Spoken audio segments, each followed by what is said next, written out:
1 Coríntios 10, 4 e 5, diz o seguinte: porque as armas da nossa milícia não são carnais, e sim poderosas em Deus para destruir fortalezas, anulando nossos sofismas e toda altivez que se levanta contra o conhecimento de Deus e levando cativo todo o pensamento à obediência a Cristo. Vamos orar para dar início na lição. Bondoso Deus, nosso Pai Celestial, rendemos-te graças por mais esse privilégio que o Senhor nos proporciona de cultuar ao Senhor e agora como classe de escola dominicais, estudar a Tua Palavra. Suplicamos, ó Deus, a Tua iluminação, de maneira, ó Deus, que possamos entender aquilo que o Senhor tem a nos ensinar com relação ao estudo que vamos fazer. Pedimos a Deus que nos ajude a entender aquilo que o Senhor quer nos ensinar através dessa lição. Assim, ó Deus, nós oramos agradecido por tudo, com perdão de nossos pecados, em nome de Jesus. Amém. Irmãos, o título que nós vamos dar hoje à lição é Cristianismo e Ideologia. Como eu falei domingo passado, e acho que talvez alguns estão aqui que não tiveram aqui domingo passado, nós estamos estudando sobre o cristianismo e a política. Domingo passado nós falamos sobre o cristão e a política, e hoje nós vamos falar sobre o cristianismo e ideologia.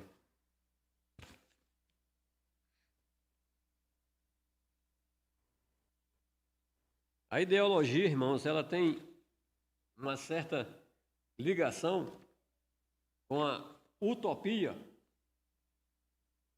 E eu quero falar sobre um pouco aqui sobre utopia. Eu fiz uma pesquisa no dicionário e eu tenho aqui algumas definições de utopias. No dicionário Online português, é um substantivo feminino que diz respeito à situação, o local idealizado, o lugar onde tudo acontece de maneira perfeita ou ideal. E nós sabemos, irmãos, que essa ideia de lugar onde tudo acontece de maneira perfeita, nós sabemos que aqui nesse mundo não é possível. E no dicionário Onale Priberan, de português, diz o seguinte: a utopia é uma ideia ou descrição de um país ou uma sociedade imaginária em que tudo está organizado de forma superior e perfeita. Então nós vemos que utopia é algo imaginário. E aqui está dizendo que é organizado de forma superior e perfeita. Que nessa terra também nós sabemos que não existe. E no blog Estude diz o seguinte sobre a utopia: é um substantivo feminino, compreende qualquer descrição de uma sociedade ideal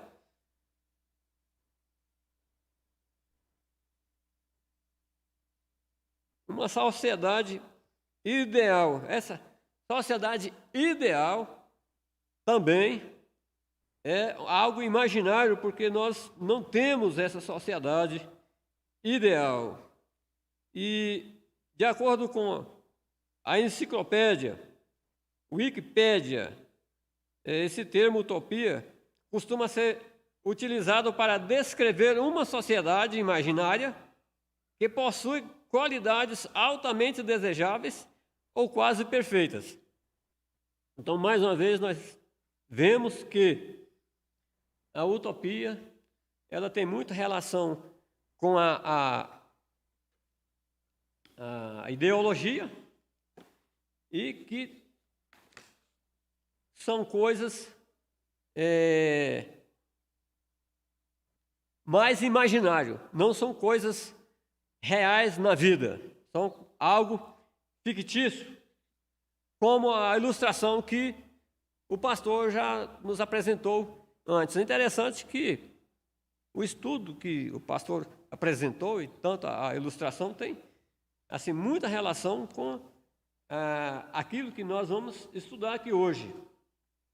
Ele falou sobre o óculos, que a pessoa coloca o óculos e começa a enxergar de forma bem superior àquilo que nós vemos no dia a dia, de forma que a pessoa consegue saber de todos os detalhes dos obstáculos e de tudo aquilo que vai impedir a caminhada do indivíduo. Então, esse óculos é tipo uma utopia. E eu creio que o pastor usou essa ilustração para chamar a atenção dos irmãos para entender o que nos traz a verdadeira visão. Aí ele falou sobre o livro de Provérbios, também como toda a palavra de Deus, é aquilo que nos traz a verdadeira visão, para que nós possamos andar aqui neste mundo como pessoas sábias, que saibamos passar pelo a peneira fina, tudo aquilo que nós ouvimos. Então, para isso, é necessário que nós tenhamos entendimento, conhecimento, discernimento e sabedoria relativamente à palavra do Senhor. E o texto que nós lemos fala sobre as armas da nossa milícia. Não são carnais. As armas da nossa milícia não são carnais. Paulo diz que a nossa luta não é contra principados e potestades, e sim contra as forças espirituais do mal nas regiões celestes. Então, sendo assim, as nossas armas não sendo carnais, as nossas armas então é o quê? Espirituais, né? Para destruir sofisma, e sofisma tem tudo a ver com isso que eu acabei de falar aqui, de ideologia e também de utopia. Esse sofisma tem tudo a ver com isso aqui. Então, as nossas armas, na nossa milícia ou na nossa luta, não são carnais, e sim poderosas em Deus para destruir fortalezas, anulando nós sofismas. Então, a nossa arma é a palavra de Deus.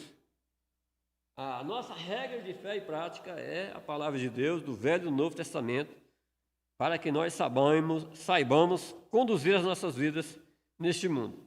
O texto básico dessa lição pressupõe a realidade de que estamos passivos a nos deixar seduzir pelos pensamentos e filosofias deste mundo.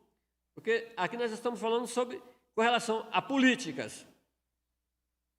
E nós sabemos que ideologia, ela vem de ideia, que está ideia, e logia, estudo. Então, estudo relativo às ideias. E quando nós vemos os políticos apresentar as suas ideias, então nós temos que fazer esse estudo, ou prescrutar em relação àquilo que nós estamos ouvindo, meditar naquilo que nós estamos ouvindo, para que de fato nós entendamos se é uma proposta real, uma proposta boa, né? Realmente boa, é uma proposta que nós devemos descartar, porque nós sabemos que existem muitas propostas que nós devemos descartar, inclusive assim até mesmo sem nós meditarmos. Não precisamos, algumas propostas nós não precisamos nem meditar para nós descartarmos das propostas. Inclusive, na política passada, nós, como cristãos, nós descartamos do candidato que estava com uma política, uma proposta de ideologia de gênero. Então, nós não precisávamos nem meditar, nem prescrutar naquilo que aquele candidato apresentava. Porque a gente já sabia que é uma ideologia totalmente contra a palavra de Deus. Então nós precisamos ter esse conhecimento de Deus para nós realmente destruir o sofisma. O conhecimento, o crescimento no conhecimento de Deus nos fortalecerá para que identificamos o que Paulo chama de fortalezas e sofisma. E o pastor falou, né, chamou a atenção de nós pais e agora avós, para que tenhamos o cuidado de nos aprofundar no conhecimento da palavra de Deus, mas também com o temor de Deus, para que nós possamos ensinar nossas crianças, para que elas também aprendam saber diferenciar ideias erradas e das ideias corretas. E Paulo não está falando apenas de diferença de ideias ou discordância de opinião, mas que nós, como servos de Cristo, estamos em uma guerra espiritual contra a potestade do mal, contra Satanás. Isso significa que toda ideologia que não se compatibiliza com o pensamento bíblico está necessariamente servindo ao diabo.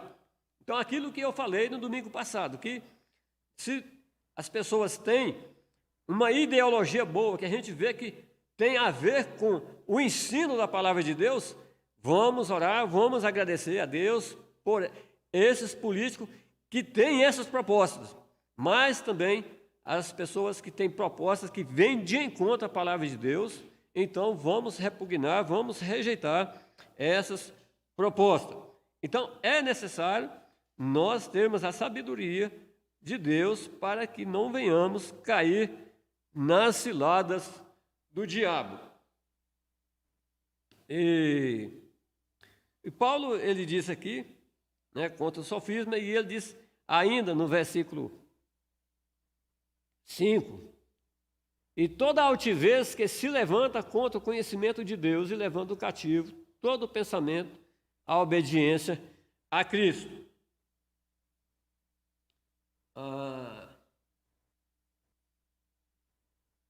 Toda altivez, essa altivez aqui é uma visão altamente elevada e que eventualmente são apresentados projetos políticos que são claramente contrários ao ensino bíblico. De onde eles surgem, então? Essas ideias, né?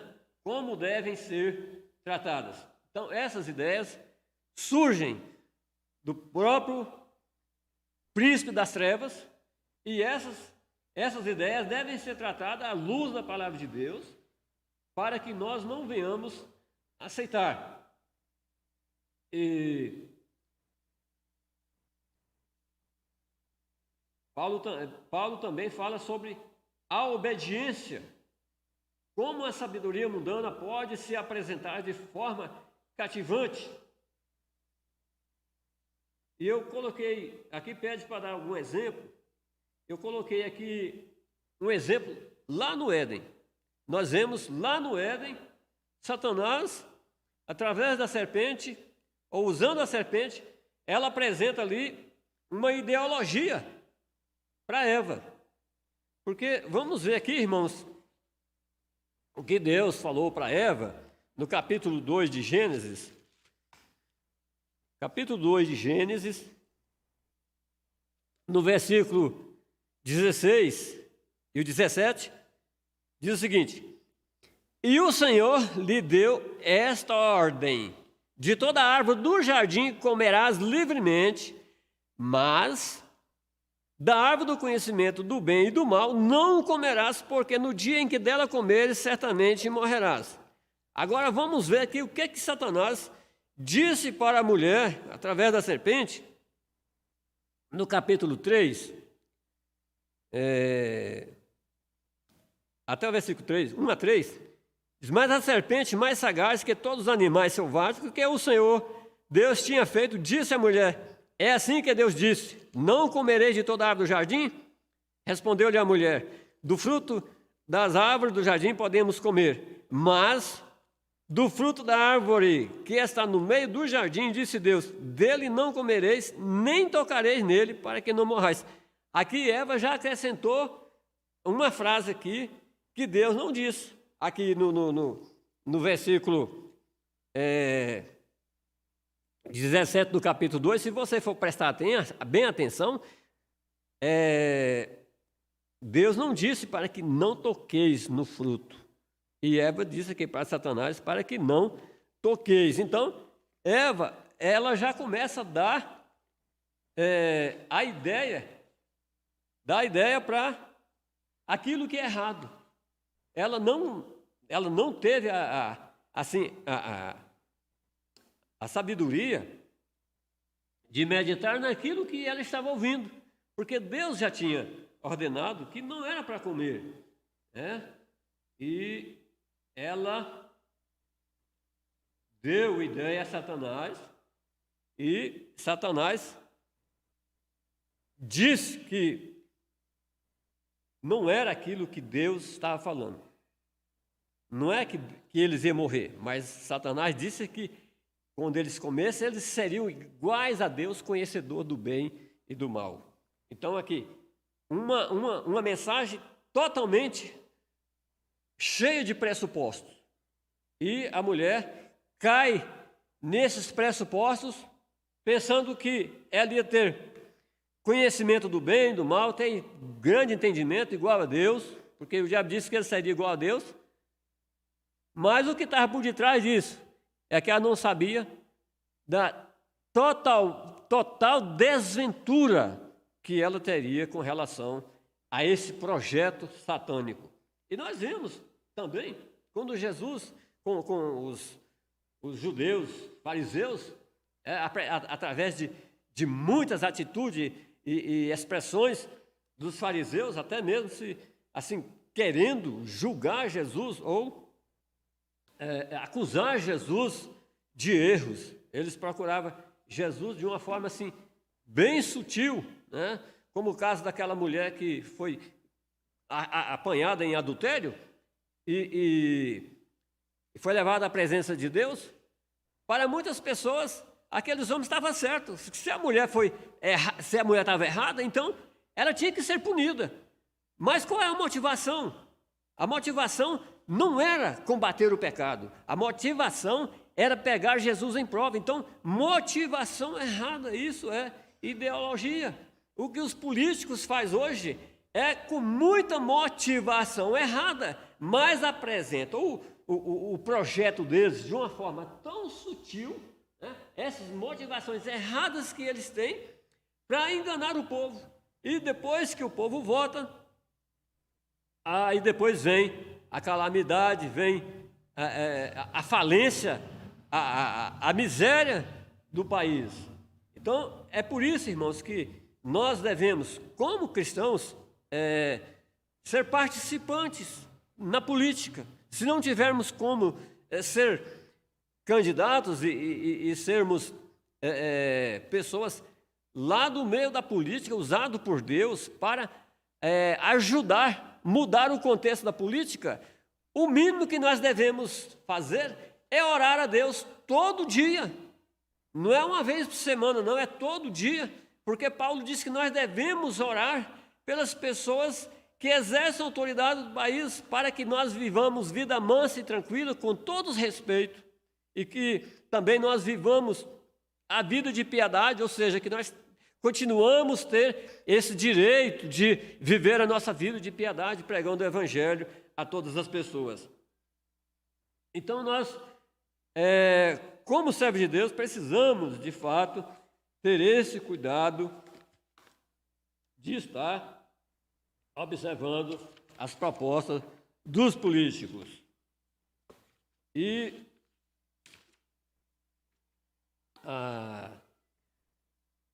nós precisamos, irmãos, entender dos perigos de uma ideologia e de uma utopia como direcionamentos idólatra e nocivo para a fé cristã. Então, essa ideologia, utopia, muitas das vezes tem se tornado como idolatria para as pessoas.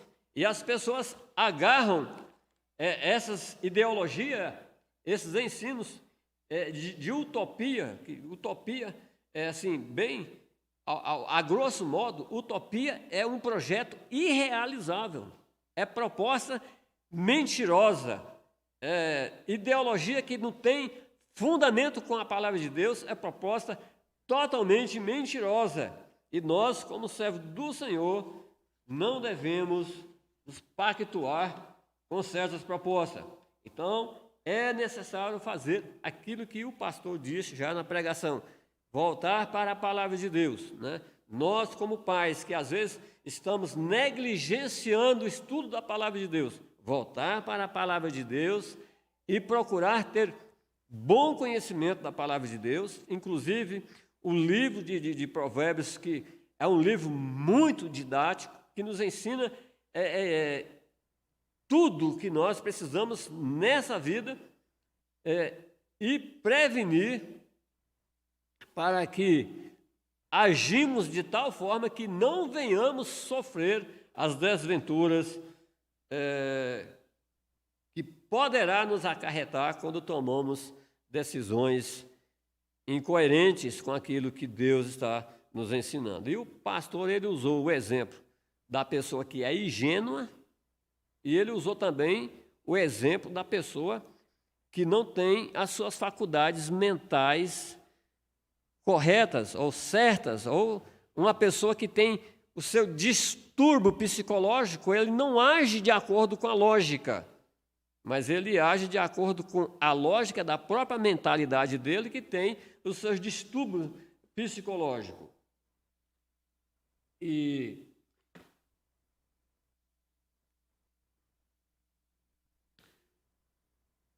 o que deve ser feito para que mantenhamos a nossa mente presa à sabedoria de Deus?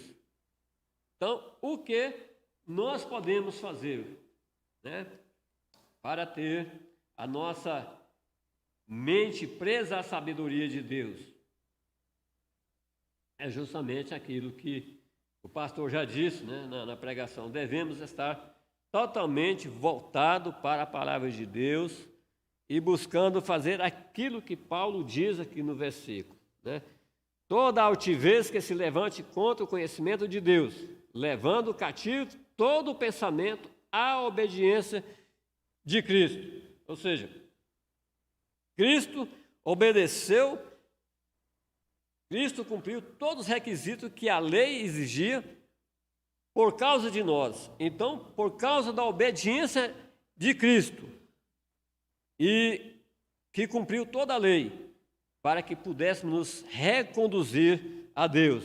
Então, nós devemos levar cativo todo o pensamento a Cristo Jesus, para que Ele, através da sua palavra, através do seu Espírito, esteja nos conduzindo, esteja nos dando discernimento com relação às propostas que nós estamos ouvindo dia a dia.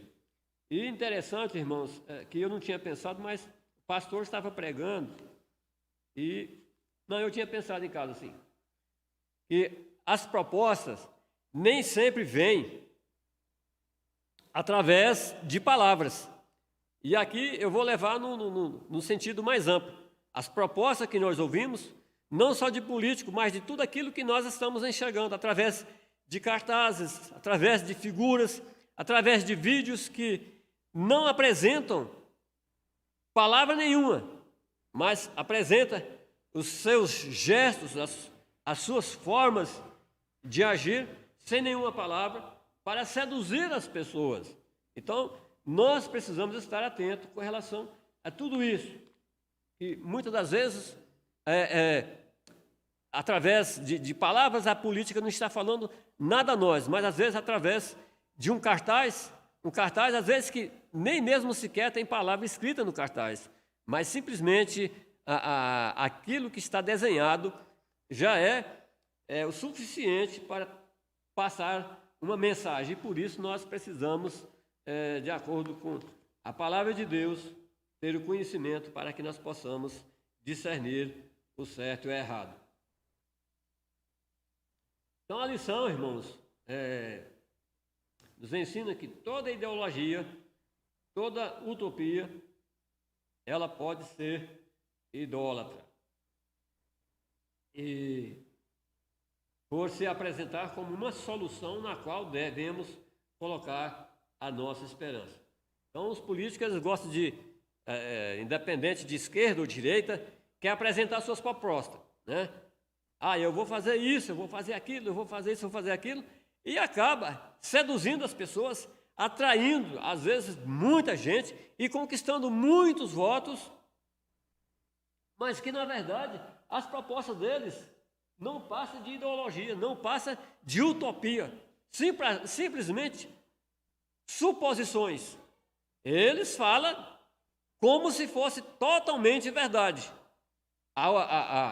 Tanto a utopia como a ideologia tem essa ideia de passar a mensagem para as pessoas como se fosse uma mensagem absoluta. Mas, se a gente for observar, nós vemos que não passa de pressupostos. Então, é a necessidade de saber passar no coador aquilo que nós ouvimos com relação à política, porque senão ela pode se tornar como uma idolatria e acabar nos atingindo, acabar nos levando pelas artimanhas do erro, né? E então, os políticos, com as suas propostas, com as suas ideias enganosas, né? Acaba sendo uma idolatria, porque para muitos se apegam a esses projetos, achando que a proposta do político, os projetos que ele apresenta, vai trazer a solução para o mundo, ou para o país. E nós sabemos que, independente da esquerda ou da direita, não vai trazer a solução para o país. Pode, às vezes, trazer alguma melhora, mas a solução não vai trazer. Então, nós devemos estar atentos que a solução, ela vem de Deus. E nós sabemos disso, e agora, na época da Covid, né, e ela nem foi embora ainda, disse que ela está alastrando de novo, né? E nós vemos a controvérsia que tinha em relação à cura, o tratamento da Covid. Então nós vemos que ali para muitos, virou uma idolatria. Não, tem que ser assim, assim, assado. O outro, não, está errado, tem que ser assim. Então ficou aquele empurra daqui, empurra dali, né? Sem ninguém saber definir de fato o que significa e o que deveria fazer, o que deveria deixar de fazer, né? Então, as pessoas ficou tendo como uma idolatria. Não posso fazer isso. Não posso fazer aquilo. Mas sequer buscou a presença de Deus, buscou a graça do Senhor Jesus, para que Deus conduzisse o povo, conduzisse a história. E, às vezes, nós vemos certas propostas, ou certas mensagens, às vezes no Facebook, por exemplo, eu tenho visto muitas mensagens que não passam de utopia. E até mesmo na vida real, nós vemos grandes pregadores aí, falsos pregadores, né, falsos mestres, falsos apóstolos, pregando um absurdo, dizendo, se você fazer uma oferta de sacrifício, né, pega o seu salário, tudo que você recebeu, e vem e deposita aqui na casa do Senhor, ainda tem a coragem de chamar a casa do Senhor ainda. E você vai ver que Deus vai abrir a janela do céu e vai derramar bênçãos sem medida na sua vida. E alguns têm aquilo como idolatria. Fala assim, não, a pessoa está usando o nome de Deus. E onde está usando o nome de Deus ali, eu quero estar. E Deus, de fato, vai me abençoar. Eu vou ser fiel a Ele, vai me abençoar. Ou seja, a pessoa está sendo iludida, pressupostamente, ela vai conseguir aquilo que o falso líder lhe passou. Assim, dessa mesma forma, está na política. E os falsos mestres, quando as pessoas levam eles a um inquérito pessoal, diz, mas você prometeu que ia acontecer isso e isso na minha vida, se eu fosse fiel, não está acontecendo nada. E o que a pessoa vai ouvir? Porque você não tem fé. E, dessa mesma forma, os políticos fazem com relação à sociedade. Quando a sociedade começa a cobrar, é porque a sociedade também não ajuda, a sociedade não faz isso, a sociedade não deixa de fazer aquilo. Então, empurra os problemas para cima da sociedade. Então, é por isso que nós devemos entender que a nossa esperança não está nesse ou naquele governo. É claro que nós temos que ter discernimento para entender o candidato que tem as propostas mais direcionadas com a palavra de Deus. Mas nós não podemos colocar a nossa esperança naquilo que o governo promete que vai fazer. Nós temos que colocar a nossa esperança naquilo que Deus promete que vamos fazer de nós, a despeito da política, a despeito das utopias, a despeito das ideologias. A nossa esperança deve estar em Deus, porque nós sabemos que se a nossa esperança está em Cristo, nós seremos bem-aventurados, independentemente da circunstância. Pode vir guerra, pode vir terremoto, pode vir outras pandemias, né? Pode vir os maiores problemas da vida, mas se nós estivermos fundamentados na palavra de Deus, nós vamos vencer todas as coisas. E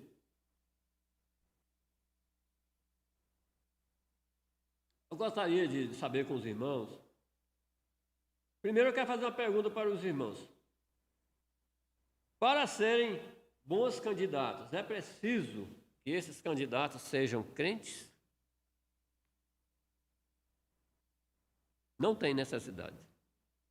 O candidato ele pode ser um candidato muito bom, independente dele ser crente. Desde que esse candidato, ele tem moral, ele tem ética, é um cara que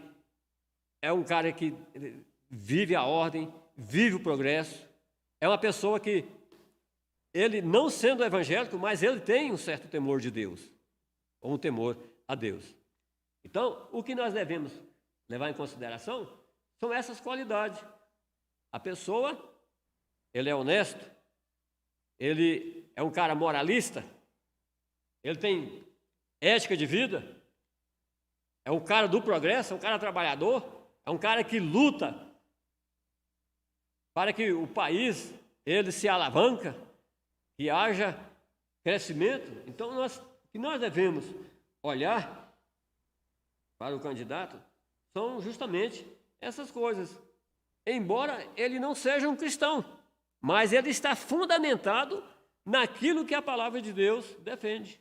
Então, ele pode, sim, ser um bom candidato. Agora, se a pessoa diz que é crente, mas se não está fundamentado na palavra de Deus, também é um grande risco para nós. E precisamos, então, ter essas observações quando nós formos votar. Para isso, é necessário que nós estejamos, desde já, orando em prol dos políticos. Eu já disse aqui domingo passado, Vamos agradecer a Deus por aqueles que são evangélicos, que está inserido na política. Vamos agradecer a Deus por eles, que eles têm defendido a palavra de Deus.